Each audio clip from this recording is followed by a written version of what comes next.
Hey everyone, Ashley here. Welcome to Book Time. Today we're going to focus on a kid's book that I actually got to read, and well, even for adults, I think it is a must. You must try out The One and Only Ivan. Yes, this sweet book by Katherine Applegate is all about this gorilla and is based on a true story.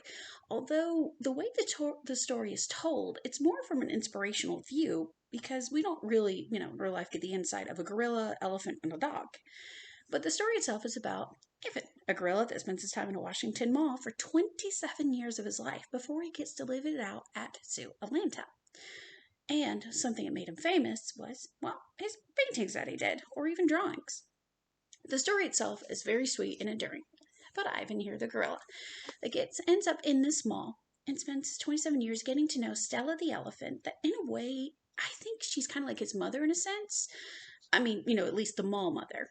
And he also befriends a stray dog named Bob, and then later on a baby elephant named Ruby.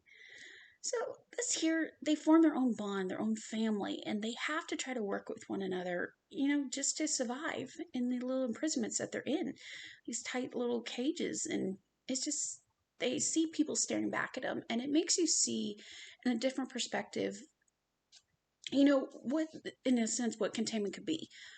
The book itself, it did make me cry. I admit it did. The ending was very sad. Sorry, spoiler alert. Yes, he does. Of course, if you read about him, he does get released finally to a zoo where he gets to escape the owner Mac. But the killer part of the story for me was that, yes, I'm sorry to spoil it, but Stella eventually dies.